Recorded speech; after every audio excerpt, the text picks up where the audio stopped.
Hi, I'm Sofia Carson, and this is the Storytellers Spotlight.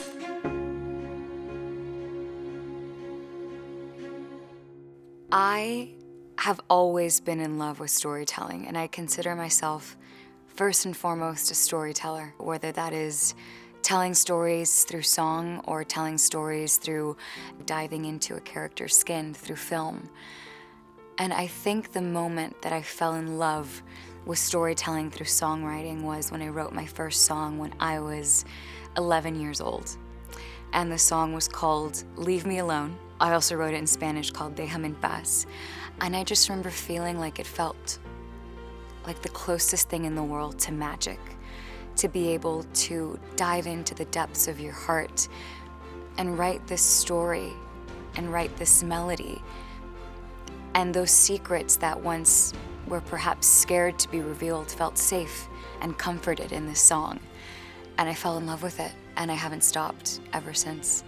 Music, it transcends language and culture and distance and even time. And it's so remarkable how in a song that was written by someone that you don't know, within the melody and the poetry, you hear your own story.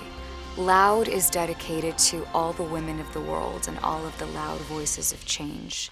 Are you getting uncomfortable now? I'm a little too loud for you now.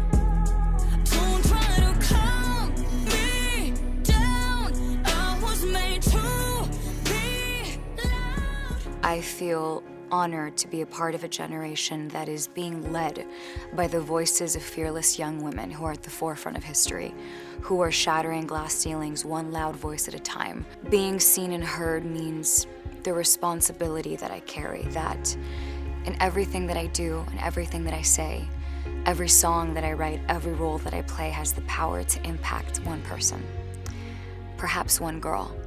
50-50 to me means justice. And it's no coincidence that the symbol for justice is a woman. To be fair and to be just means to not judge based on gender or ethnicity or identity, but to judge based on who we are as human beings. We have come a long way, and that is thanks to the incredible women that came before us, our mothers, our grandmothers. But there is still so far to go. First of all, equal pay. How is it possible that we live in a world where women are valued less than men because of their gender? You know, we have to protect and fight for the world's most precious resource, and that is young girls, because I believe wholeheartedly that there's no greater force in the world than that of an educated young woman.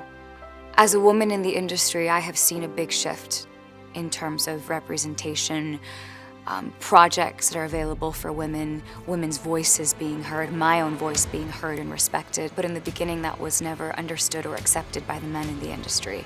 Women artists in the industry, I think we're at 20%. Women songwriters, 12%, which is sad. But I have faith because this generation is fearless and loud, and we will be heard one day at a time. My shiro is my mom.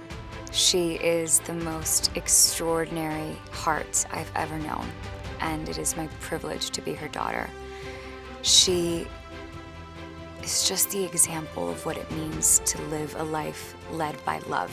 She raised her daughters, me and my sister, to believe that as women, nothing was impossible, and that the most important thing that we could do with our lives is to give. And so my mom is my shiro. A world where girls have an equal playing field looks like a world where no girl ever has to wake up wondering if she'll make it to school that day. The phrase strong woman can't exist together, because to say strong woman implies that there is such a thing as a weak woman, when we all know that the resounding truth is that to be a woman is to be synonymous with strength. It's almost impossible to describe the power of women in one word. I think women are the living, breathing embodiment of love and the strength that comes with that.